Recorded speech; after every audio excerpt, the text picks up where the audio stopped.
All right, St. Louis Gospel Hits, Hallelujah 1600. It is the Community Corner with KevyKev, and we are back again. Glad to be with you on Hallelujah 1600, St. Louis's Gospel Hits. And for the next hour, we get to talk about things happening in our community. And boy, I tell you what, last Sunday it was on the St. Louis Battlehawks. Pro football back in St. Louis. Man, I'm feeling great. Football is back, and it was just a festive day.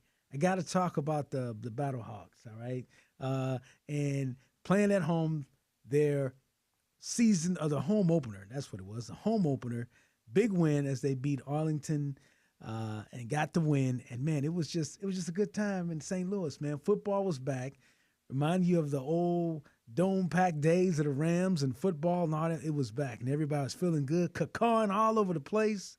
And I have to say, it was awesome to be in the house. The Battlehawks, big ups, big shout-outs to them. They know how to plan a party, put it on. It was really awesome. It was a great time. And BJ, you were there? BJ was in the house. BJ the DJ was there, y'all, as well. And we had just a fantastic time. Of course, winning football makes everybody great. But, just walking up to the stadium and seeing everybody out there with the tailgating going on and all the Battlehawks gear. And here's the thing. We set a record. We set a record for spring professional football. More than 38,000 people in the dome. They had to open up Section 400. Ladies and gentlemen, that's the up at the top. And Kevin and I was way up at the top too. Yeah, hey, that's the press box. But hey, we were in the house, and shout out to our Facebook fam in here with us as well. Glad to have y'all with us, and we'll be checking in too. But it was great. It was awesome, BJ, and we enjoyed the game and the festivities. I mean, it was going on. Our own DJ Cuddy was on the ones and twos, and Shorty the Prince hyping the crowd up. It was great to see those young brothers working together, doing their thing. Man, it was a great deal, man. You know what I mean? But Kevin and I, we were in the press box, and ladies and gentlemen, we had to go to the 400 section to get downstairs because the elevator wasn't working, and so we had to walk down these steps. And ladies and gentlemen, I don't mean to bust Kevy out, but Kevy was complaining. I've never heard Kevy complain in my life. He's always smiling. But he was like, man, we got to go down, in the Kevy fashion. Well, it's the coaches. The coaches have to get down. So, no, I enjoyed it, man. Yeah, it was good. It was good. But you was complaining about them steps, Kevin. He was all kinds of questions about them steps, man. Man, we got to go down the steps? Why we got to go down the steps? Man, don't you think we should wait? I was gonna wait for the elevator, but man, it was the energy in the stadium, though, man. The energy in the stadium, man, and shout out, to DJ Cuddy and Shorty, Shorty for them working together and just bringing the whole city together under one umbrella and being able to make sure that everybody had a good time. I was in there, I was doing my I had to have my going on because caca is law. You know what I mean? Caca is law. Oh man, yeah, it was good, man. It was a good thing, man. The brothers was doing their thing. Shorty and Cuddy, man. You had Ozzie Smith was in the house. Yeah, Ozzie Smith. Wizard. Yeah, we had some. I forgot who those football players from the Rams that were there. Yeah, I didn't get a chance. They didn't put their names up on the screen. Yeah, you're right. And due to my eyes, man, I'm old. I couldn't really see their faces clear to say, yeah, that's such and such. You know what I mean? But it was awesome. And we set a record for XFL attendance. 38,900 something, I think it was. Yeah. And man, and that was a record for professional spring football. Yeah. Talking about the whole country. Yeah, right. St. Louis. St. Louis. The place where Stan Kroenke said we wasn't a football town. Yeah, we're a football town, the man. Sport. We're a football town. Great energy, man. I enjoyed myself. And I really loved hanging out with you because I don't know the rules in the XFL. So Kevy's trying to do his reporting, ladies and gentlemen, and I'm sitting up there, man, what are they doing, bro? Wait a minute. Why they got the ball here? And so Kevy, very nicely, well, man, they do such and such and such and such. And I was like, okay. And then well, Kevy, I know I was annoying at the No, time. you were good. And then see BJ is an entertainer, so he went on down on the field. I was up there trying to be a journalist with BJ. He went on down, did his thing on the field, got with the guys. I had to get down on the field. I had an opportunity to get, and I've never ever been able to go down on the field for any professional sport. Is that right? That was my first time. Really? Wow, Yeah. I didn't know I was that. typically, especially while the game is going on. Mm-hmm, Now, I've been down on the field at Busch Stadium. The game not going on, but I was down on the field. But to be down on the field right there while the game is going on, it was a big thing for me, man. Oh man, it was, and I feel like we needed that. We just coming off of City SC, doing their thing, and so that was great. Everybody was just kind of hyped up for it. It was a great time, and I tell you what, St. Louis is a sports town. The people here in the STL, they really want the team, the owner, what have you, to know that they care about the team. That's what they've always wanted. They do. And it doesn't matter. You can go back to when we had the football Cardinals here. They supported that team. They've supported the Blues. They forever. supported. The Cardinals. That goes without saying, right? Yeah. And now the Battlehawks are right in there. City SC, man, you see it. Okay, look what we did at the soccer stadium just a couple of weeks ago. So, this is a sports town, and they support sports. They support sports. If you let this community know you care about them, owners, players, and the Battlehawks, and they coach Anthony Gepp, they get it. They do. Coach, they get it. They get it because they were all into it with the fans. Coach said after the game, we need that 12th man. And he's looking for this week. They hope to go over 40. Hey, they even talking about, let's fill the dome at 67,000. Yep. So, Yep. So this Saturday is back again. What time is the game? Is it 6 this Saturday? I'm gonna double check that. I'm gonna have to check the Battlehawks schedule. Somebody might help us out on that just to make sure. Should know that in front of me here. We'll get it down for sure during the break. But yeah, it's gonna be on. And again, it was just a great time. Man, and see, I don't know. Did you see some of the people with some of the bird costumes and things going on? I saw everything, man. I think that one of the things that I noticed is that how they get the fans involved with the game with all the different cam things that they have. Oh yeah, like they had the muscle flex. They had the dance off. That type of thing. It wasn't no kissing cam and all that. So. Yeah, no kissing cam. We say that for baseball. Right? Is that it? I don't like the kissing cam. Oh man, but it was pretty cool. What if you sit next to somebody that you don't know? I mean, I wonder what happens in that moment. And they put the kissing cam up. You got me. I don't know, man. I just thought about that, man. I just thought I had you. Hey, I'm just wrecking the show, ladies and gentlemen. Yeah, it was that's how it was a good time though. It was a good time to be a St. Louisan, man. It was and then I saw this video of some of the Battlehawk players. They trying to get into the STL flavor. They were trying to get up. I guess they was trying to see how many they could get up in the arch. They was tight, getting in the tram train. They went on up. They had some emos pieces. They were just trying to they was trying to STL it out, man. Okay. And see, that's what I mean by the Battlehawks. They get it, man. They really get it. They get it. And it was awesome. It was just a great time. I recommend, a great family atmosphere too, right? BJ, you recommend take your family down. Man, you know what? If you have a family and the tickets are very reasonable for you to watch the game, and for the price that you pay, you end up with some really good seats as well. So I just think I encourage anybody that has an opportunity, take your family to the Battlehawks game.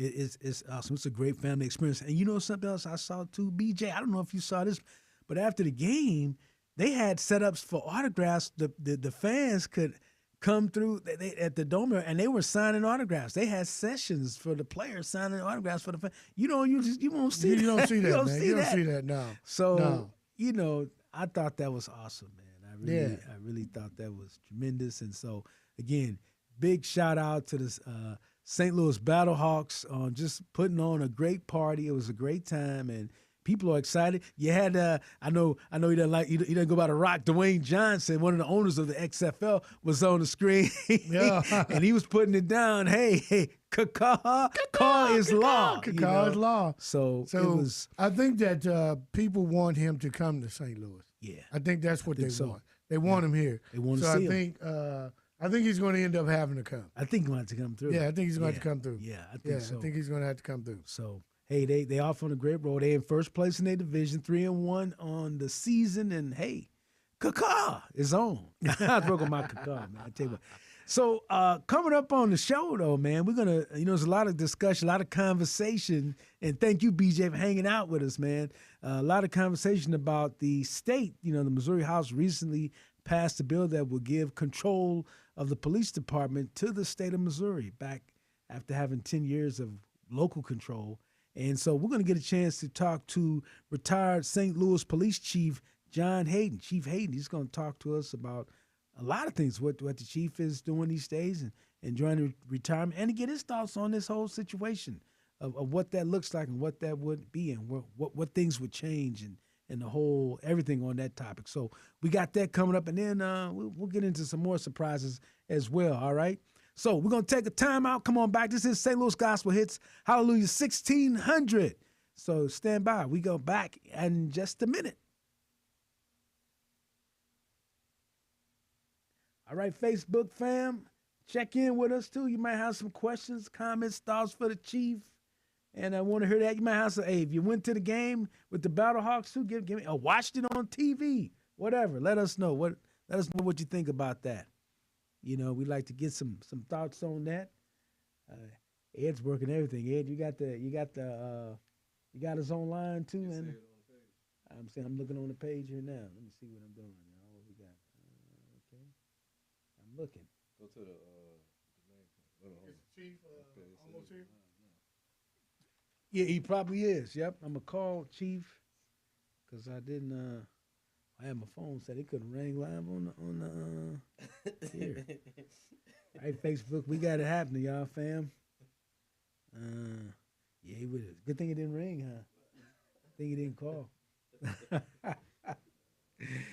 He didn't call during that. Okay. All right. Okay. All right. Okay. Well, we got it going on, and let's see. You get to talk to Chief.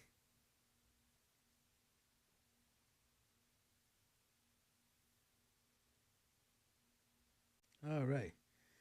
Yes, we get to talk to Chief. Looking forward to that. All right, we getting. Some things I want to share. Yeah, I want to share. I want to. You gonna let me share some stuff here? All right, for the Facebook fam, I get to share. We're holding a few minutes. Oh, okay. This is what we call delaying it, right? When I used to know about that. We, sometimes, whenever we used to host the live shows and stuff, and you come out on the stage and you try to get everybody to make some noise and this crowd, that crowd, Chiefs. All right. So we're just kind of we just try to we set the time up. We hold the audience. We're talking about when you're doing your live show. Or whatever, you got to MC the show, and the guest or the main attraction is not there yet, and so you out on the stage, you got to kind of cover, right? Yeah. So that's kind of what we're doing right now. Is that what it is? It's called stalling. Okay. If you want to do it, go ahead and get started, or wait for him. Well, we the Facebook family, they give us some thoughts. Ed, you got some questions or some thoughts on the chat line? What's going on over there online, Ed? What you got for us, man? He's trying to make sure they can see it. So he's trying to make sure they can see it. He says we're live. Okay, he'll come back. All right. Well, you keep doing this thing, Ed. I'll start talking about my hip hop stuff that I was going to talk about with you. You can get. Huh? No, you send? Yeah, send it to me. We're gonna talk. Fam. Y'all know that this is the 50th year of hip hop, right? We're celebrating 50 years of hip hop, and I was blessed to be a part of it. I had a good solid 10-year run of it, evenings here on Magic and 100.3 The Beat, and I look back at it, Ed. Man, I was blessed, man, to get a chance to talk to many of our superheroes of the day in that area. But I'm talking about Billboard, man, because they came out with this top 50 list. And you know you're always gonna have somebody that you're gonna say, man, how did they leave this person off that list?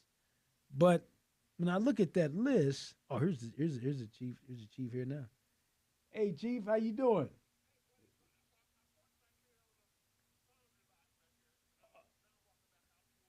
You can come to the second level. The room number is door 233. I'm gonna get BJ. Everybody, we live. Okay, okay. Y'all stay with us. Okay.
Just hit record and we good.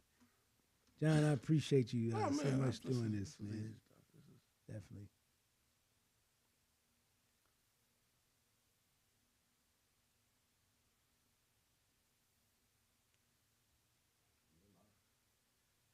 St. Louis Gospel Hits, Hallelujah 1600. We are back, and tell you what, it is really special. It's always special whenever you get a chance to talk to the chief. It's always special, big time. And so happy and honored to have joining us now on the show, retired St. Louis Police Chief, Chief John Hayden. Chief, how you doing? I'm doing well, Kevin. I really thank you for having me on the show. I'm looking forward to talking with you. Well, you know, it's an honor, and we're just friends. And then, you know, I am honored to say, hey, I'm a friend of the Chiefs. You know, so no, it's and we're fellow deacons. So that's right. That's right. PG. A lot of people don't know. And I think they can see it on the Facebook page too now. Sure. So they're checking us out. But gee, first of all, how are you enjoying retirement? Well, I will say this: I jumped off into a master's program as soon as I got out. So in August, I was actually in class. And, hey, man, I've been going strong ever since. So I would say that I think I made the right decision, but, man, it is going to school at 20, 23 years old, 22 years old versus 60. It's a different ballgame. You it sounds like you ready to take it on. I mean, you didn't give yourself any time to rest, and you right back in school in a master's program going at it. But that's so the question. So the question is that a good idea? I don't know. It's certainly what I did. Yeah. And I was saying earlier, I hope the Lord is going to do something constructive with me. Yeah. But I have certainly jumped head first into this. But if Lord says the same, in May, I will graduate with a master's degree in legal studies from Washington University School of Law. Oh man, that is awesome! Congratulations, Thank you. And that's your alma mater too. That is my alma mater. Yeah, And but yeah, it's 40, right. 40 years ago. Well, Was my stomach right. ground. Well, a lot changes in 40 years. That's all right. That's a blessing. And you played football there as well? I did play some football there for the WashU Bears. We were 2-7 2 years and 2-6-1 the other. So it's something but it that I wasn't because you wasn't making plays though. Well, I was trying to make the plays, man. Yeah. But we struggled with a winning season. We didn't have one while we were there. So while I was there, so it's okay. You know, we loved the game. We were playing good. Yeah. So that was back then. That was NCAA Division III. So we played. Was that football. Coach K? Was he there when you? My coach's name was a gentleman by the name of Ken Henderson. Okay. And then when Ken Henderson was there 2 years, and my third and last year, I didn't play all four. I played 3. Was a guy by the name of Fred Remy. Okay. But Henderson was the one that recruited us, and a couple of friends of mine, Gerald Dennis and Ray Patterson and Jerry Haynes. You know, we had a good time up there. But Henderson was always, Henderson tell you he's gonna call to get your head so you can sign up for classes more quickly, and he'd call over there and the people wouldn't know him. So they said, man, we thought you were the inside, the inside track, man. He was like, hey man, this is Ken Henderson. They said, WashU, the coach, The coach. They said, that Ken Henderson. Okay, yeah, send him on over. Good stuff, man. That's great. So after coming out of WashU, when did it kind of hit you then that you wanted to become a police officer? How did that come in? Okay, so you all might know Tony Gray, the attorney. Mm-hmm. Oh, yeah. We were fraternity brothers. Uh-huh. And he was saying, hey, John, I see you. Like I was in ROTC. I had got a provisional acceptance to the Air Force Academy. He saw me dabbling in military-style things. Okay. So he says one day, he was already a police officer, he says one day, hey, John, you keep dabbling in this military stuff. Have you considered being a police officer because that's like the local military? Okay. And guess what? I had not considered that until he said it. Uh-huh. But when he said it, it kind of a light bulb went off, and that was 36 years ago. 36 years ago. Wow. Yeah. Wow. And of course, when you take on something like that to become a police officer, you probably, or did you maybe, don't let me say it, did you imagine ever becoming a chief like that? Absolutely not. And I Okay. was told many times that I wouldn't be, which is very interesting. Not because I wasn't a good officer or anything like that, but because the politics in St. Louis really prevent that. And somebody said that in order to be the chief of police, you have to run for chief like you run for mayor. Mm. And I said, well, certainly if that's what it required, I won't be the chief. and guess what? With all the political But things, what's right? interesting, but I didn't run for chief. I certainly applied. Uh-huh. and hey, the Lord did the rest. Absolutely, absolutely. Well, you had to kind of see for yourself too, John, that you were on a path. I mean, as you continue to get promoted over the years. Even that though, but still, like I said again, to be the chief in St. Louis, you would have to you couldn't do it. I guess arguably unpolitically connected, and so I was apolitical, and I became chief in what arguably somewhat of a political position. Yeah. But I was not. It was not because I went out and solicited for votes or knocked on doors or anything like that. It was just, hey, it was who I was, an officer, and I relied on my reputation and put in my application. Absolutely, absolutely. And let's face it, you saw some difficult times for the police department doing as an officer, and then chief under the before you became chief, and then becoming chief. Well, actually, it would seem to me that while you were chief, those things seemed like they kind of cooled down. I would say, yeah. So we had a year when things were 2020. Of course, that was a year when George Floyd was killed. Yeah. So I mean, that was a rough year for law enforcement in many major cities. But aside from that, I would say that hey, so I was just talking with somebody. So in 2017, we had 205 homicides. In my first year in 2018, we had 186. In the following year, we had 194. So that's 2019. So remember, so doing better than when you came in. Mm-hmm. And then I can't remember what the number was in 2020, but it was 30%, maybe 20 or 30% higher. And then we rebounded and went back to 195 in 2021. Mm-hmm. And many of those same major cities that had gone up like we had in 2020, they didn't recover as quickly, but we recovered 1 year later. And and I know we'll get into it, talking about where we are now, and the Missouri House recently passing a bill that would turn over control to the state, and after getting local control back. As you and again, I guess with you haven't really kind of had a lot of time to kind of sit down and retire and kind of process things. Yeah. But as you look at things, what can you say? Maybe just from the time you've left to now, where we're on the verge of the state taking over the police department. Your thoughts on that? Yeah, I tell you what. So here's the thing. So the argument that we would actually need to go to state control really says that St. Louis and Kansas City, which is the only other major police department under state control, that we're doing something unique in Missouri that all the major cities across the country aren't doing. Okay. So I have a little different. In other words, could I make the argument that, hey, I don't care what everybody else is doing, St. Louis needs to be under state control. I just have difficulty with that because we're part of the International Association of Chiefs of Police.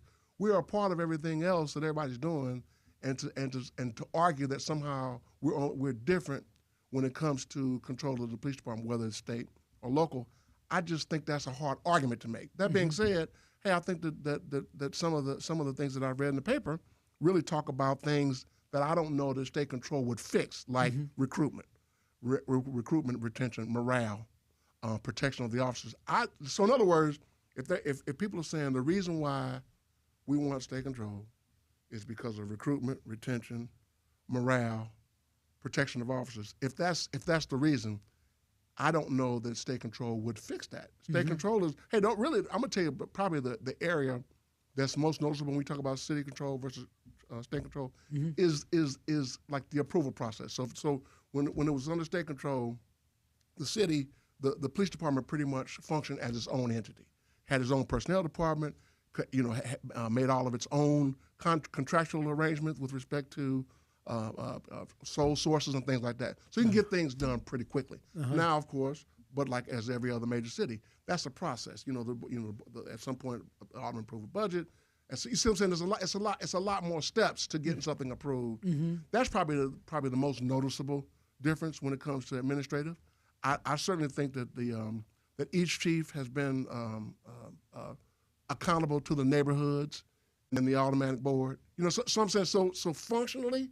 I don't. In other words, if there's going to state control fix what people are complaining about, and I would say not necessarily, and I guess time would tell. But I'm saying, hey, we still would have to justify how it is that St. Louis or Kansas City has to be different than the rest of the country. And I think that to me, I wouldn't want to be the one trying to make that argument. So are they bringing up some things that need to be fixed? Absolutely. Are they bringing up something that state control will fix? I'm not sure about that. And I guess presumably for them to make the move to take control, obviously you think you're going to do a better job. You wouldn't take control and the job not be as effective, right? That wouldn't make sense. Yeah, right? and the other thing, of course, is crime. I mean, I don't know. Hey, you got X amount of resources, right? You got X amount of officers. So to me, the biggest issue of course, is retention and recruitment. With the right amount of officers, I think you can do everything you need to do, at least acceptable to the community. But again, if they are jumping to other departments because of significant pay raise that they would achieve, I think that's a concern. Okay. I know that they're working on that, but I'm saying it's something that's taking some time. Yeah. And I guess too, John, and we're visiting, of course, for retired St. Louis Police Chief John Hayden, the average person looking at this and observing and just trying to understand the logic behind it, and certainly the police department, we've had some challenges. Oh, sure. Everybody knows that. That's the whole country when it comes to policing. But the idea that when you have crime, that when the state comes, it's like, is the police causing? As a police officer, you react once the crime happens. Now you're coming, right? Yeah. So when you see numbers like where the crime is up on the upswing now, how can people feel confident and feel good? Okay, the state is going to take control. Things are obviously going to become better, and there's going to be more safety. Yeah. How does the average citizen feel that way? I'm trying to understand. That's what I'm saying. I don't think that there's any reason to believe that like the homicide rate is controlled about whether or not you're city control or whether you're state control. Like I said, in fact, remember, St. Louis, Kansas City already has state control, and we would be the second city in all the major cities to have it. And so I'm saying, think about all the biggies: Chicago, New York, all the biggies. Some with good crime rates, some with very challenging crime rates. But all in all, to say that somehow state control fixes that or addresses some of those things, I think it's yet to be seen. But I don't know how that would change the homicide rate. What directly would happen with the amount of shootings, or anything like that, versus whether you're under state control or local control. I cannot put that together, nor can I make the argument that state control will be better. I realize that people, when they point to certain things, they're talking about the status of things now, but what you're talking about is some level of dysfunction versus the control of the department needs to be, in order to fix this, the control needs to be at state level. So hey, I don't know if that's going to pass. If it's going to pass to where it becomes law. But so St. Louis will be like it was before. But again, the accountability to the alderpersons, the accountability to the neighborhood associations, that's still there. Any good captain is talking to the alderperson on a regular basis. Any good captain is talking to the neighborhood associations, because that's where you get most of your information about how to address the crime that people are concerned about. You're going to get that from your alderman. You're going to get that from your neighborhood association. So I'm saying, that part of it really would be unnoticeable to the city. Now the question is, would that come at a time when crime goes down or crime goes up? Then they would say, we're going to state control wasn't a good idea. But I'm saying, I don't think the connection between who's in control of the department versus if you're trying to address crime, if you're trying to address recruitment. Hey, the department obviously needs a raise. So I'm saying those are the kind of things that you point to, cause and effect. And so I don't know that state control addresses the effects that I've heard. I know Dr. Richard Rosenthal, a criminologist at the University of Missouri St. Louis out in so he looked at some of his data, and it shows actually, when you look at it, break it down, you see increases that occurred as a result of state control in St. Louis and Kansas City. I would tell you this, certainly one thing, so you want to, probably in my humble opinion, the biggest common denominator to a rise in shootings, of course, is the gun laws. 2017 was when the gun laws changed, and I'm thinking, if you really think about it, if our normal was 175, 180 back in the 90s and the early 2000s, Mhm. and then it comes to years where there's, like I said, 2017 to 205. And so in other words, for the average to be closer to 200 than it was to 180 something, the thing that has changed, had the most impact on that to me would be the gun laws. If anybody can have a gun, they're going to use them. There's kids. We used to see kids on the riverfront talking on the phone with AK-47. I'm saying that's unheard of years ago. And like I said, that's a state law. And so I would be more interested in some of the legislators doing something about curbing the access to guns. That would be, to me, more practical. And someone said, "Well, I know, guns don't kill people. People kill people." But I'm saying the access, and that's something that when the law is like that, even the Bureau of Alcohol, Tobacco, and Firearms can't help you. Mhm. They're not going to trump state law with that. So there's no federal law that says that states can't make their own laws about who can carry a gun and who can't. Right. But if people were required to have a permit to carry, not a permit to own, if you had to have a permit to walk out of your house with that gun, that would be very helpful, because a lot of people that we see that cause a lot of our crime challenges would not get a permit and probably wouldn't qualify for one because it might be a convicted felon. I see. Let me ask you this too, Chief. You often, and I'm sure during your time as chief, you would hear this. People would talk about policing, and is there a particular area that seems to have a greater volume of policing or officers than other areas as it relates to the city? People feel, and I know I hear them all the time. Well, the police just aren't here. We don't see them. Yeah. How do you respond to that? So in 2014, we divided the city into 6 districts. We went from 9 to 6, and basically divided the officers among those districts. So in other words, what you see is actually what you get. But the question is for them to say that there's more emphasis on policing in one neighborhood than the other one.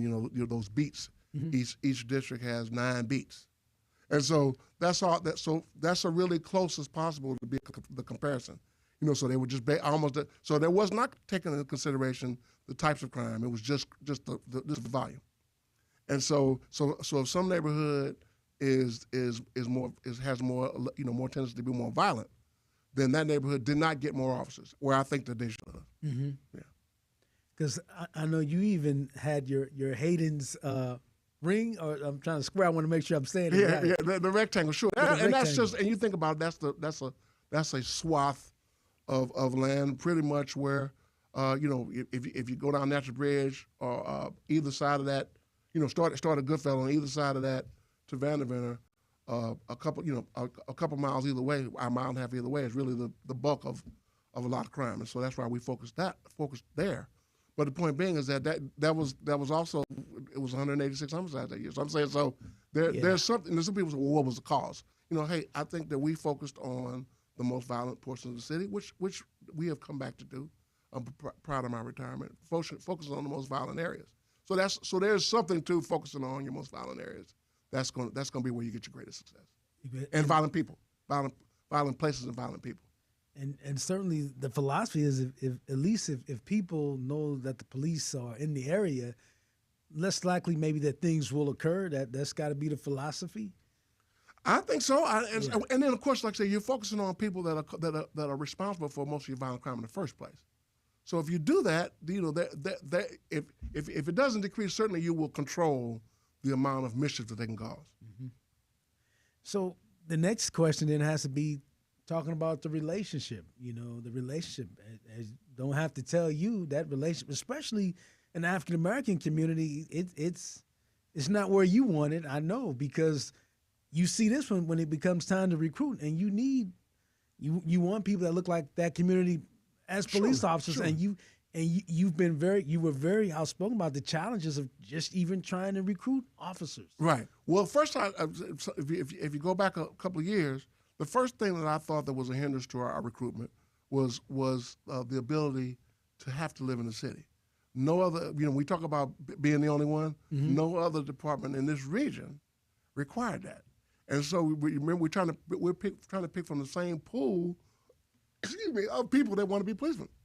Well, you kind of you kind of cut your nose off to spite your face if you're saying you're not saying that people, and granted, you want the police department to mirror the community, but at the same time, people would say, well, if when I dial 911, I want a trained, a socially competent person to come to the call.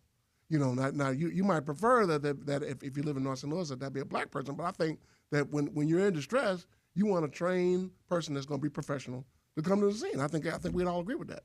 Well, I'm just saying, so one of our hindrances was that we would tell people that they have to live in the city, uproot and come over to the city in order to be police. That was changed. Mm-hmm. So then that was a competitor with pay. Mm-hmm. And so now we're working on, I understand that the city is working on pay. But I'm saying that's the double header. Pay. And the officer to have some level of freedom as to where they live. Those were always at the top of the list when people say, why are they leaving? It's at the top of the list. And so, hey, when the county can say you can make a lateral move there for $10,000 more, what's stopping you? What's stopping you? Yeah, and you don't have to live in a particular area. You don't have to live in a particular place, because, there's more to it than just the officer. They have families and school districts, all kinds of things that people consider when they talk about where to live. Mm-hmm. And so I think that was a good move for the city to allow officers to live where they, within like I said, with 30-mile radius or whatever, live where they can get to work within the hour or so. I think that was a good move. And so now the pay is right at the forefront of the issues.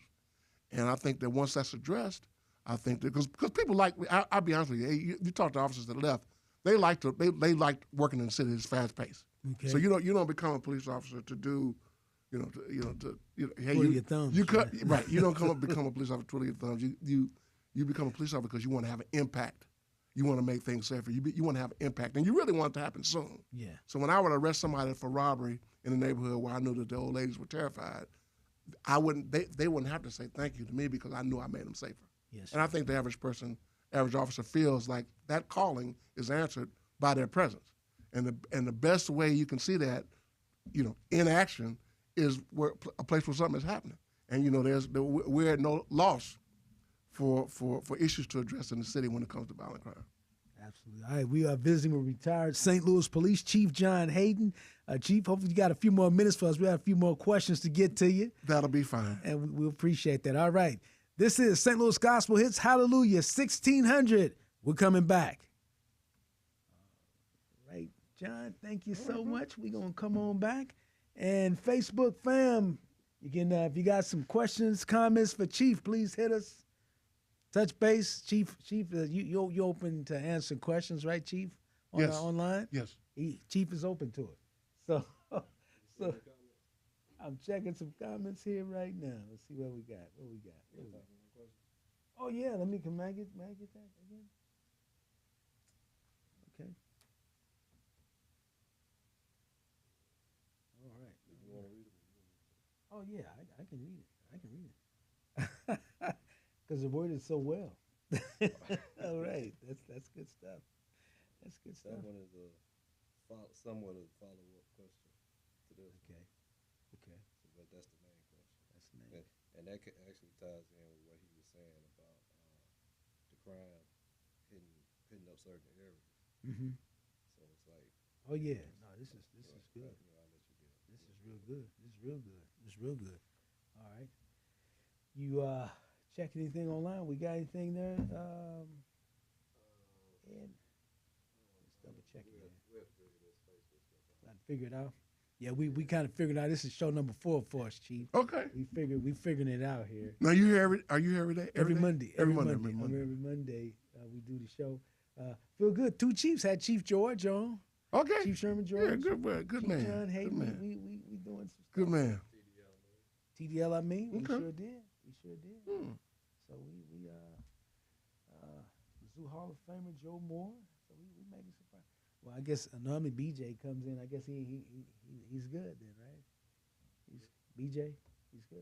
So we'll. Yeah, I'm gonna hit this here. I think let me just do this. Let's see. I'm gonna hit my. I'm gonna do this. Let's see. It didn't do right. Let me see.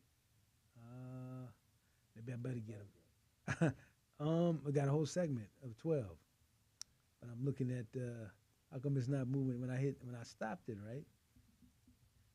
By the way, we go here. Let's see. I should be able to go right here. Yeah, that's what I thought, right? Go here. Ain't nothing happening though. I better get him. It did something. I'm still seeing the this here. He's gonna get him so I don't mess it up. He gonna take care of it. He gonna take care of it. I don't want to erase. Do you go out here to eat? To the Foundry? Yeah. I have been over there a couple times. You been down there and checked it out? I went out there when it first opened. Yeah, but the missus like it. She like too many people for me. It's a lot, man. It's not. It is good food over there. Oh man, those are excellent levels right there, bro. Yeah. Oh, okay, so we in there. Yeah, You know, man. the chief, he can Y'all talk. in Man. there, man. Okay, so you hit foul, then new. Oh, okay, Yeah, okay. that's what you File forgot. new. That's what I forgot. File new. New and then hit okay. And then you hit your record. Okay, file new. Ed, you got it? Now does We'll write that down. Mary Tillman come here too? No, No, she's Mary over. Tillman's on the other side of the street. Okay. Yeah, we won't talk about that. She- Mary Tillman is actually my cousin. Okay. Yeah, that's my cousin. I mean, she might be watching on Facebook right now. Yeah, she goes out church with us. Ah, Yeah. She go to y'all church. Yeah, Yeah. that's my girl. Reverend That's Tillman. my Reverend. cousin right there, man. We Yeah. get thieves, man. Yeah. She be jamming on that Sunday. Oh Yeah. man, she does. Yes, she does. She does. Is your wife watching on Facebook now? I don't know. I just sent it to her. Okay. Yeah, I don't know if She watching. didn't respond back. Yeah. Yeah. Okay. I don't know what she's doing. Yeah, whenever you ready to go, just hit record. Okay. If it goes off, Okay. It's cold out there, man. It's Sorry, cold what? out there. Dude, it's freezing. Like, Good Lord. Oh, that one Hey, there. if it's gonna snow, give me 20 inches real quick. Slide right up. Okay, tapping the slide up. Okay. All right, we ready. You ready, John? We'll go Sure. ahead and get it. Okay. I had a question. We got a question for you here. Okay. Okay, so let me go on and get us back here. You ready, Ed? We're ready? Facebook fam is ready. Okay, here we go. We'll do this. All right. St. Louis Gospel Hits, Hallelujah 1600. KevyKev, it is the Community Corner with KevyKev, and we are honored having our guest today, retired St. Louis Police Chief John Hayden. And Chief had a question here, had a question for you, and I'll just read it here from online. It says, there's an ongoing debate about increasing video surveillance, not just in St. Louis, but in cities all across the country. Do you feel that we need more video surveillance, and how do we balance privacy concerns and public safety interest? So excellent question. I do believe that you can't have too many cameras, except places where there's an expectation of privacy. There should be no cameras there. And so when you talk about street corners and you see what I'm getting at? Hey, major intersections, places where people, like if I did a shooting and then ran through, Natural Bridge is a good place, for an example, a large thoroughfare. So I'm saying, hey, so, you want as many cameras, license plate readers and other surveillance cameras along places where there's a lot of violent crime, along places where major thoroughfares where criminals escape the escape route, the big streets, Kings Highway, Natural Bridge, places like that, Goodfellow, St. Louis Avenue. I mean, I just think about the places where I wish many times that we actually had a camera at a certain location, but many that come to my mind are places along major thoroughfares, and unfortunately in North St. Louis, to be quite honest with you. But my point is that you wouldn't want any cameras that would invade your privacy, and so Right. you can have both. When remember there was I want to say, was it New York City? There was a major shooting, a mass shooting. I want to say this summer. So I want to say it was New York City, and they mentioned that there were 1,600 cameras inside a 2 square block area. 1,600. That's probably as almost as much we have altogether. Okay. But I'm saying to know that, and like I said, even if it's not the camera's not owned by the city, think about it. All on the side of the banks, all the private property where cameras are in and around the property. So cameras are here to stay, but none of them should invade your privacy. And so I mean, looking in your window, looking in your curtilage of your house, those and none of those cameras that I've referred to are set up like that. Okay. They are all in open spaces. There's no expectation of privacy on a street corner. Okay. So the answer to the question is, yes, surveillance is helpful in solving crime, and yes, privacy is very important, and none of the cameras should compromise your personal privacy. Okay. And this is kind of a follow-up to that, Chief. It says, some people feel that increased video surveillance disproportionately targets minorities. Do you feel this is a legitimate concern? And if not, how can law enforcement agencies overcome that perception? Yeah. I just think that the law enforcement agencies need to let people know where they're putting cameras and why. I think if I tell you that X amount of shootings happen at St. Louis Avenue and Vanderbilt, which is a perfect example of one that I directed a camera put there. Okay. There was like we had like 3 homicides there inside of a month or two. Constantly shootings in and around there. So I'm saying, so I directed that we place a camera in that vicinity to catch some of this behavior. So I would say that when properly directed, the camera should be in areas where you're experiencing a lot of violent crime, so you can catch the violent criminals. It should not be based on anything but that. So you have them all over, but I'm saying, hey, you should want to increase your technology in places where you're having the biggest challenges. Absolutely. Another question to that, Chief, and of course, I just kind of watch and observe this during your administration as Chief. There seemed to be more discussion, more conversation about, in particular instances of crime, what have you. Maybe the police aren't the best suited for the situation. Could it be helped by maybe having professionals from social services there? What overall, what is your thought about that? That situation and how that could be instituted. Absolutely. So I'm gonna tell you where it works perfectly. I've been on. I remember it was a triple homicide right across the street from I guess on Sullivan. So I'm trying to think of the cross street, but not far away from Beaumont High School, not far away from across the street from Farragut Grade School. Okay. Triple homicide, and we had the crew members there, the social workers that ride with our officers in St. Louis. So I'm trying to literally hold the scene, angry family members, this type of thing. You know what I mean? Literally, people are storming the enclosed area, the area that we've cordoned off so we can conduct an investigation. And some crew members came up there. That's like I said, those are the social workers that ride in our police cars. They came up there and were hugging on family members and talking to them. It made that scene 100% better. So certainly, social services can work along with the police. And so to answer to your question, you need both. You need strong both. I really don't think it's either or. It's not a zero-sum game. Okay. I think you need strong police to address violent crime, and you need strong social services to address the root causes of crime. Oftentimes during your time, you were undermanned, underwoman, underserved with your numbers, right? And even we see that right now, correct? That's correct. And you would hear, you hear discussions about more policing, more numbers might not necessarily address the situation. More. You were saying, I need more officers, but you also had an argument saying, no, that's not the issue. Right. More officers. How do you respond to that? I think what you say is, what would you like the officers to do? And one thing that could also be addressed is what we go on. St. Louis is probably one of the few major cities that responds to pretty much everything that people call the police for. Now that being said, our police department comes, for an accident and things like that. There's some cities that don't go to burglary calls until the day after, 2 days after, and they send civilians. So there are ways in which we could send less officers on calls. But I'm saying, the way we've done it is that we send. We haven't made a major shift in what we respond to. So how do you respond when you? And I know you've heard this. People say, "Well, I called the police. It took so long for them to get there." How do you respond to that? Because what we're saying is that we're focusing on the priority one calls, and so if you call we're well within national standard on priority one calls.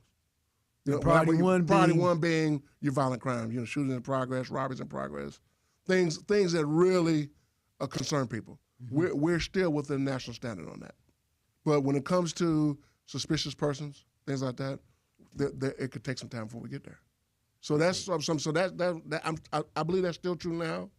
That was certainly true when I left. And so what you want to do is be able to respond in a timely manner to everything that the city has decided that you respond to. So again, the challenge is you want a certain level of people to respond right now, and you want a certain level of depth in order that people don't end up waiting for long periods of time. And so, hey, until we stop, like burglary, we go on burglary calls. Like I said, some cities go on those, police officers don't actually go. They'll send a fingerprint person over there. They'll say, spend the next 2 days gathering all of your serial numbers, and we'll send somebody over there. We don't do it like that. We'll go. We're responding to a burglary call. Today we're responding within the hour or so. Sure. Yeah. So again, some of it has to do with what you respond to, and I think that most cities respond to a lot of what we respond to, but some cities have made some modifications to what they respond to. Question I want to ask you is, as you look back at a great career, 37 years. 35. I served 35 years. February 23rd, 1987 to June 19th, 2022. And 5 years as chief? 4.5 years as chief. 4.5 years as chief. I got to ask you this, Chief. What are you most proud of doing that your reign as chief? What were your accomplishments? Yeah, I think that I'm most proud of is our response, to the police department's response to not only major incidents, but to accountability. I think that we, a lot of people think that you need to police the police, and I think that there's certainly incidents across the country that would certainly make that the truth. The question is, what can be done on the police side of being self-accountable? Mm-hmm. I think we did a good job at that. I think we showed that when things outraged the public, that we were willing to say that those persons aren't fit to be police officers anymore. And I think we were very candid about that. If there was an officer that did something who were required to be a warrant application to the Circuit Attorney's Office, we'd do that. So I think we got body cameras while I was still there. Mm-hmm. I just think we did a whole lot. If the complaint with the police is not enough accountability, I think that people would have to admit that we did a lot in the way of accountability. Less police shootings over those years. Okay. I think so. Hey, if you pull a gun on a police officer, you can expect that officer's going to respond with deadly force. Okay. But all I'm saying is that you want to make sure that the officer used that as a last resort. So I had the right people in place to investigate. Our force investigation unit had a really good lieutenant there, John Green. I had a really good lieutenant in internal affairs, Will Brown. I had an excellent, who was also the interim chief of police. I had an excellent inspector of police that was monitoring all that stuff for me. He also set up the body camera unit. So I'm saying, so the things that people are most concerned about is making sure the police are the type of people that we want. So when I first came on, people were more concerned about getting the bad guy by any means necessary. Mm-hmm. That changed while in those 35 years. And by the time I had become chief, it was more about how you do what you do than what you do. And so I think we responded to that well. So kind of a follow-up to that, when you saw what happened in Memphis with those officers there, those 5 African-American black mm-hmm. officers, as a chief, a black chief yourself, what went through your mind? What were your thoughts? Well, I just appalled, I think was the first thing that comes to mind. You're shocked that officers were behaving like that, and so they would, much as the way their chief responded, that would be some officers that clearly have demonstrated that they're not fit to be police officers. I think they responded very quickly in taking them off the streets. And now I think we know that there's some criminal charges pending. And I think that's what any chief would do when you see something that outlandishly bad, that you do something. That's what the public expects. And I think, hey, you know what? The city wasn't torn up about that. And I think that's indicative that people don't necessarily say that nothing can happen. They want the right thing to happen. They want the management and the leadership to respond when a horrible incident like that happens. They want them to respond in kind. And I think the reason why Memphis, downtown Memphis, is still standing is because the chief of police responded appropriately.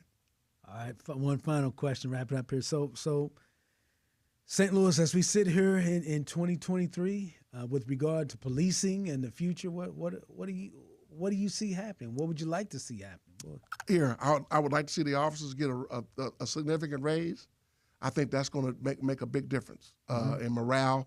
The things we mentioned earlier, a lot of those things are hinged upon being appreciated. And so when you talk about morale, appreciation, hey, when the pay becomes commensurate with the work required, I think you'll see a turn there. I think you will see a resilience in officer accountability. So there are a lot of positive things that I'm looking forward to, and so I think things are going to be better in coming years. Like I said, I'm always optimistic, but hey, the reason for my optimism is because, hey, again, you join this job, you don't expect to get, you're not going to be a wealthy person being a police officer, but you can be appreciated, and one way to show that is to pay people for what they're worth, and if they're worth that in North County, then they have to be worth that in North City and South City and everywhere else. So pay on par with the work. And so, if we're the busiest, we should be some of the highest paid, but at least competitive pay. Competitive. All right. Well, Chief, I want to thank you so much for taking time out to talk to us. And please, got to get you back because, some things we just scratching the surface on. Want to get you back in here and definitely get more conversation. Kev, you know what? This. The next time I come back, I believe I'll be finished with school. Yeah. And I think I'll be even more of a joyful guest. Oh, you've been fantastic. You've answered a lot of questions, and that's I have to say this too. Being a teacher, I've asked you numerous times, and you came every time to talk to my students, Black history programs, just incidents that happened, and we felt like they needed to hear from the police, and you allowed those young people to ask you any question. You never no questions off limits. No question was That's off limits. In summer programs, schools, and I just want to thank you, and I want people in the platform I have to know that you were always available to young people. Well, I appreciate that, man. And I just want to say I appreciate that. Like I said, our young, it's kind of a cliche, but certainly our young people are our future. Yes, but sir. what I've always said is that, hey, the challenge is though, the adults, the people in the 40s, 50s, and 60s, they can't be more interested in your future than you are. Yeah. We're here to help. It can't be my priority. You see what I'm saying? Right. It's got to be their priority with sir. our assistance. That's it. Yes, it. All right. Well, thanks so much, man. You're a great brother, and I thank you. I do thank you. Thanks for having me, Kev. It's my honor to be on here. No, thank you. Mine. All right, that's retired St. Louis Police Chief John Hayden being with us on the Community Corner, man, and he's awesome. So appreciate him stopping by. All right, that's going to wrap things up for us, and glad you're listening, and we'll catch you next time on the Community Corner with KevyKev. This is St. Louis Gospel Hits, Hallelujah 1600. All right. We are good here. And Facebook fam, appreciate y'all too for hanging with us and staying there. And I guess I need to talk to them so they can hear me, right? All right, John, the church, hopefully the PG. Hopefully they'll see it. And then it's gonna come on again? Wednesday night at 9. This Wednesday night? This Wednesday at 9. I'm going to send you the link. Send me the link to that. I definitely will. I definitely will. It, yes, sir. Yes, we'll sir. Get there. I believe we're going to get where we're going. Okay. I believe that, man. I think we're gonna get there. Yes, sir. Yes, sir. Yes, sir. No. You gotta believe that. You gotta believe you're gonna get that. to where you're going. Yes, sir. Yes, sir. Man, all this stuff, man, all these electronics, all these buttons, man. But I didn't know. You said you worked in sales. You said you worked in sales. Yeah. You was in sales. Yeah. How did that go for you? That's before you went to the police department. Yeah. So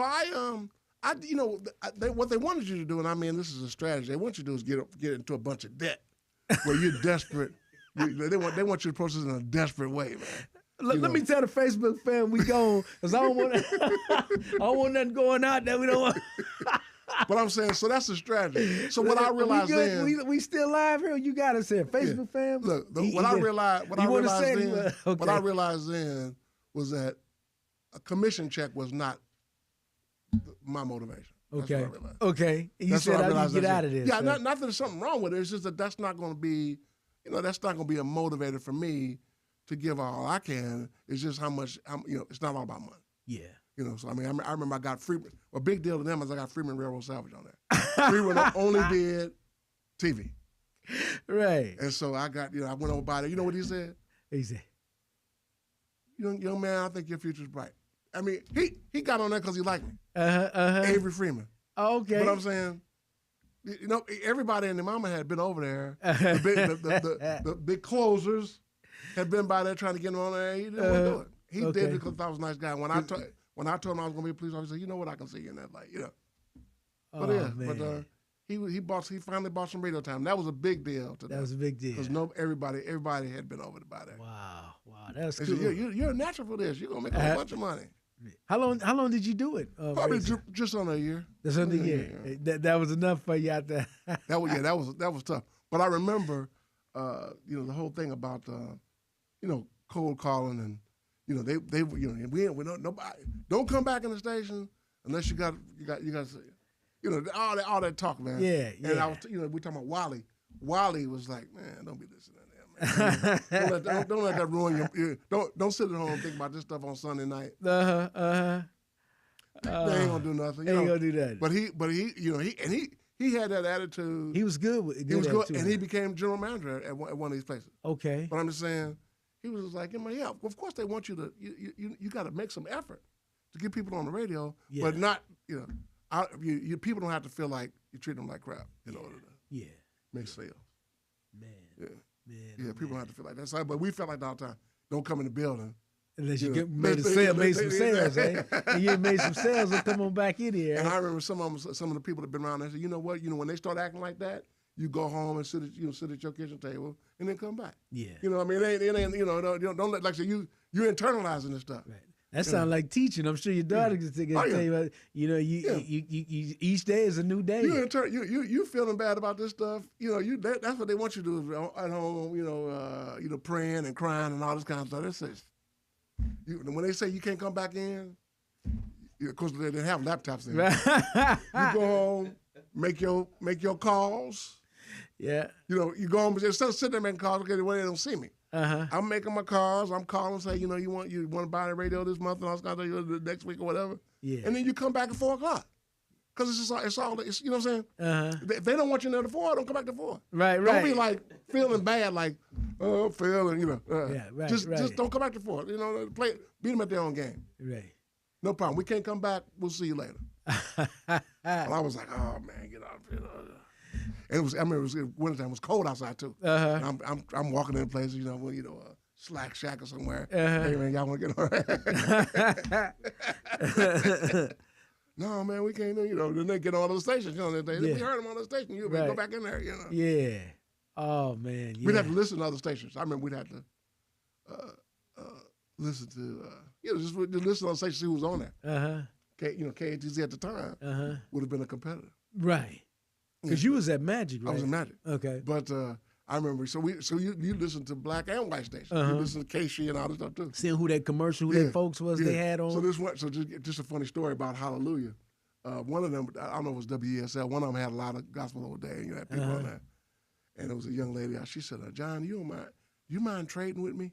I said, I don't think they care who listened to what. Yeah. I'll listen to it. I said, which one you listen to? She said, well, I'm uncomfortable with how they just, they keep praying and they're having church service on Friday. It's not my cover.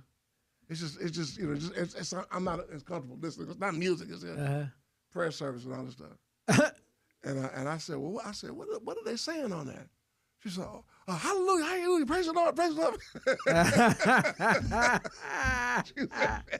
She said 5 hours of that was a little 5 hours of it. So you traded with her, huh? I traded with her. Oh, I just started laughing. I said, what are they saying on that? Hallelujah, hallelujah, praise the Lord. It was constantly. Constantly. Yeah, speaking in tongues, all kind of stuff. Oh, man, they was doing it all, huh? I said, okay. I said, I'll trade with you. I said, I can do it. Oh, man. I do it on Sundays. I can do it one more day, Yeah. That was funny. Oh, man, that's funny, man. Woo, boy. Talk about a change, man, going from, radio sales to becoming a police officer. Yeah. Man, that's like night and day, man. It is. I mean, that was my first job post-graduation. Okay. I was working while I was still in school, I was working at the Regal Shoe Store. Oh, okay. So I was assistant manager there. Okay. But like, so I had a little, so that's what I told them. They said, well, you had any sales expenses? Well, I sold some shoes for the past 4 years.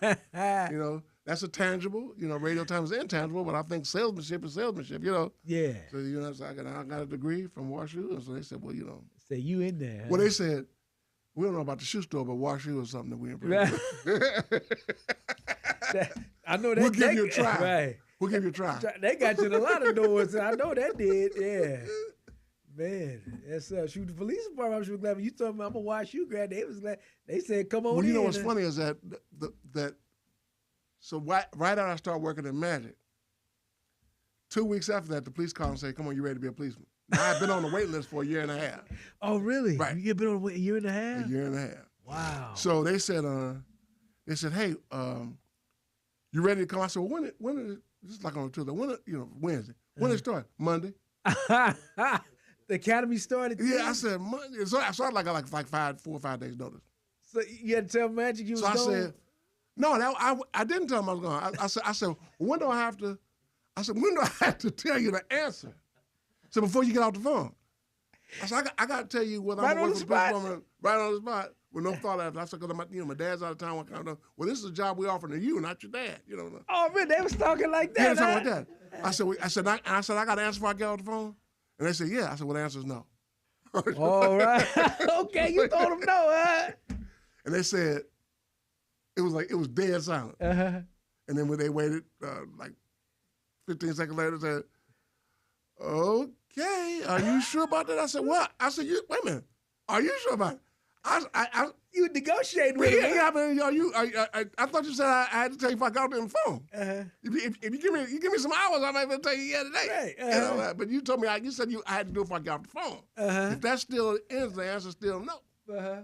So I told him no, and then for about 5-6 months passed, and I said, that was a mistake to have told him no. So at the time we had one of the colonels was a fraternity brother of mine. So I said, hey man, could you get my name back on the list? Then he said, well, they're funny about people that told him no. You told him? Yeah. I told him no. So hopefully he said, well, I'll look into it. He said, you were a good candidate. He said they'll put you back on there. Wow. Yeah. So they really. Once you told them no, that was it. They really took. Well, I think that we at the time we had a waiting list. So that's the thing. We don't have a waiting list now. Zero. No waiting list. No waiting list. At the time, people were waiting a year and a half to get a call back. That just goes to show how many people want to be police officers. Yeah, man. Yeah. Oh, okay. We still recording?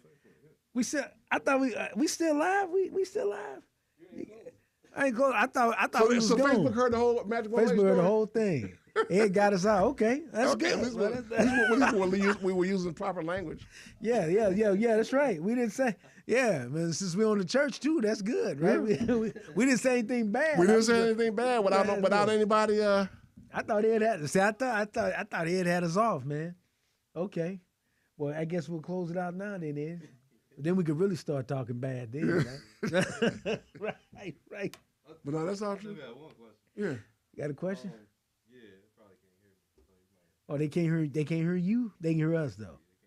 So, what drove you to get up every day and say, "I want to serve the city"? You want me to translate that then? Yeah. The question was, what drove John to want to get up every day to serve the city? Okay. I think once you join, of course, what keeps you going? What keeps you motivated? And again, I think that one thing very unique about policing is that you get so many jobs. It takes a while to get a result that you want. If you say, "This guy is the robber," this guy is this house is the menace to our block. But for this house, we would have a safe block. Mm-hmm. This one group of people that causes it. So to be able to address that in short order is motivation for a lot of officers. Wow. To be able to address it in short order. Yeah. A lot of things take so much time to address. If you're talking about criminal activity, we can do something about that today. If I can get them doing it. Yeah. So I'm saying, so that's the beauty of, like I said, people say it's a thankless job. I know people appreciate it. They might forget to say thank you. But my point is that when I know that I got the bad guy, that's what keeps you going. Now, that sounds kind of Pollyannish. Yeah. When I got the guy, like I said, the neighborhood is safer. I'm talking about getting, when I say safer, hey, you got the main drug dealer. Right. We've done investigations where there's one guy that controls 2 blocks. There's a house where a lot of gang members, sleep at night or whatever, causing a bunch of confusion. Doing a search warrant on that house based on the activity that people have reported to you, that's gonna make that block different. That is. Even if you don't watch this, even if you don't actually lock somebody up that day, the fact is that they know we're watching, and they're gonna make some modification. They're not some of that out in the open stuff. Man, they people, we don't know who in the neighborhood told on them. But the fact that you're on the radar of the police, I think, has stopped a lot of criminal activity. If they think you're not watching or unaware, they tend to run a little bit more rogue. Yeah. Yeah. And I had to actually, being a family man, I can only, and you hear it, but your family, I can imagine for years they just pray that you come home. That's hard on a family. That's difficult. If you'd asked my wife about that when I was a young police officer, she would just tell you that she got used to it, but it was difficult for her in the beginning. Yeah, I bet. And then she got you had the children. Yeah. Well, so by the time, some of my jobs were a little bit more administrative by the time I started raising a family. I did the SCAT team. I did the street corner apprehension team, where you actually purchase dope for somebody on the street, turn around, lock them up. Yeah, I've done those things like that. That's some dangerous work. Oh there. yeah, but right. I don't. In other words, what I do is I say, so you got on a green shirt. What I would do is make the deal. It's being recorded. The money's marked and all this kind of stuff. So I walk up to you, say, man, I'm looking, and you say, okay, I'll take care of that for you.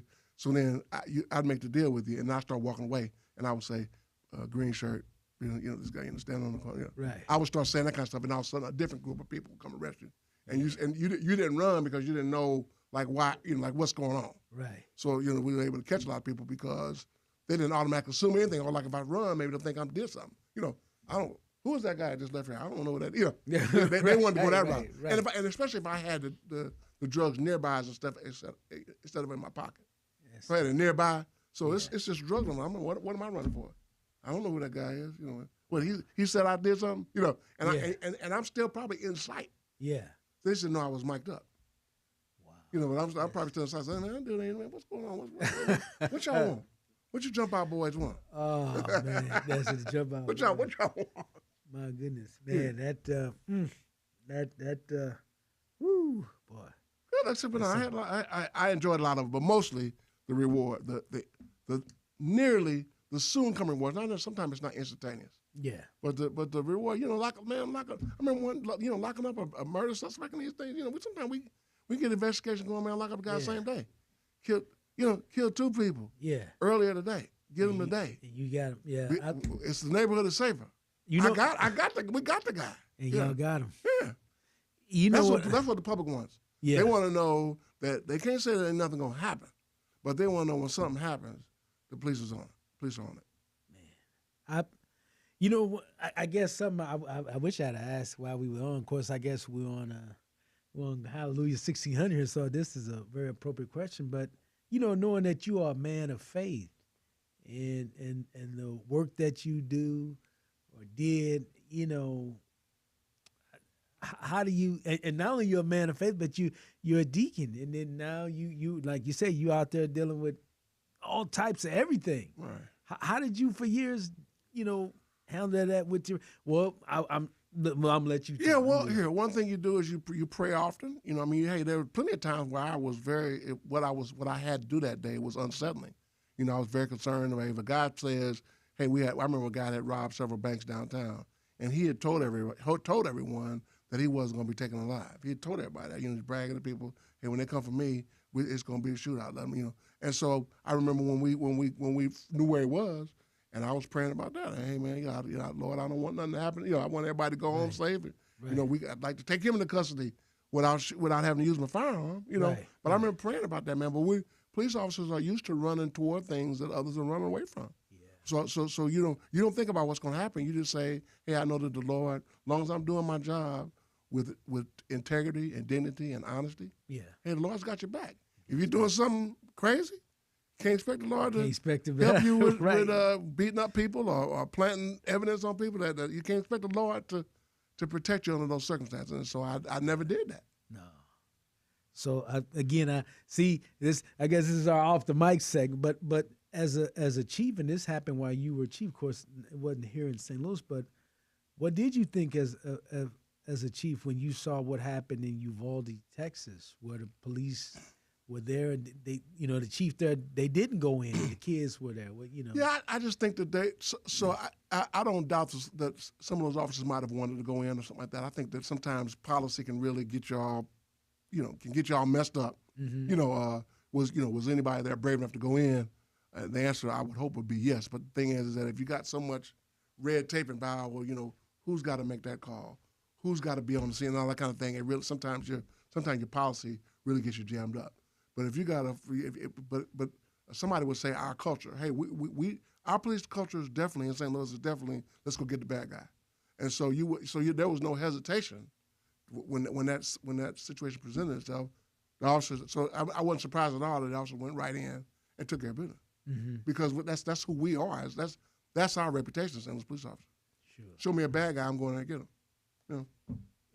And racism, that's always an issue. I mean, being an African American chief, and I'm sure there was some in St. Louis that didn't think well of that decision. Although we've had chiefs before of color, right. I'm sure you experienced that. Sure, I experienced some of that. I mean, hey, it wasn't much of a distraction for me. Okay. I think that the key is that when people do things that are clearly racially motivated, again, what the public expects is for that not to be a part of your organization, and that you'd root that out as much as you can. Like I say, you can't forecast everything, but if you hey, some of the officers that when we found out. It was unbeknownst to us, but when we found out that some of our officers were blatantly doing racist things or anti-religious things or homophobic things on Facebook, on social media, we dealt with that swiftly, and we dealt with it thoroughly. Okay. Hey, some people lost their jobs over that. So you're a police officer 24 hours a day. Your tweets are a reflection of the agency. If people know you're a police officer, and that's why we're having this conversation, because they found out that you're a police officer. Mm-hmm. That's why you're in internal affairs explaining that. Unless you can't tolerate it. You can't tolerate things that undermines public trust. It just can't be done. So so again, when one officer does that, it's a reflection on everybody. So you cannot tolerate it. In this millennium, in 2023, you can't tolerate an officer doing something that reflects negatively on the whole department. You have to be willing to part ways with people that undermine public trust. You have to. It's almost like automatic. Mm-hmm. So you should be surprised if somebody's trying to hold on to somebody. If you see something that shocks your conscience coming from a police officer, then you should expect them to have severe punishment or termination. You ready? We good? Because I'll ask him something off the mic. Then it's just yeah, we about to get into part two. Part two off the mic. Yeah, he'll come back. But once I get this degree, man, I'll come back. I'll come back every day. Right. I'll do a week segment with you. Well, I think it sound to me like you on your way to law school. It sounds like to me. I'm done at that. You not? I was trying to close a hole on my resume. I'm done after that. Okay. Yeah.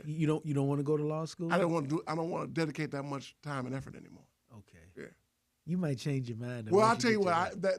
Now, all I'm saying is that there was a time in my life where that would have been doable. Not at 60. You want to be I'm saying they want too much. They want too much. They want to give it to you in a Socratic method. They don't want to give you the answers. They want y'all to figure it out. Yeah. And then they want you to read a whole bunch before we even come to class. And then everything you learn in the class, professor, that ain't on the test or that either, right? It might be on the test, but I'll give you an example. I'm taking an evidence class, right? So as a part of policy, I know whether or not and what evidence that the policy says to do. I don't necessarily know why it's like that. So law school is going to teach you why the policy became to be. Okay. Like Miranda, that was a case that ended up where we read people the rights. So the officer knows to read the rights because policy is set based up on the law. I said, but how you got there is what I'm doing. And so sometimes I know the answer because I know what I would do as a police officer with respect to this piece of evidence. But man, all of the exceptions and they might say, well, you can cross-examine this particular person if in fact their credibility gets challenged. Okay. But if it doesn't get challenged, you can't ask them. So they'll say, and that's different from a witness statement versus a defendant statement. I mean, it's like too many exceptions to remember, man. And so this is a maze. Well, it seemed though, with all this information you take, you look like you primed and ready to jump right on into law school. I'm primed and ready to 5 weeks from now to be done. Okay. So right. you know what? So then I can enjoy retirement. Yes, sir. Yes, sir. Yes, sir. So I can actually retire for real. You're right. Because my family would say he ain't never retired. He never retired. Right? Two months later, he was in some heavy program. They're probably saying that right now. See, 2 right. 2 months after he walked out of there, he was in school. When they talk about they got a rigorous. When you see that, you go to their website. They got a rigorous academic program. Rigorous. Ain't playing. Man. Wow. All right. Well, we're gonna wrap it up here in Facebook family. Thank y'all. That's Chief Hayden. But I tell you, he gave y'all a lot of bit off the mic stuff too. So you got some good stuff on there, right? Ed? We got that down, right? Okay. All right. We'll catch y'all next week. Thanks a lot. Peace. Have a good night. God bless. All right. All right. All right, my brother.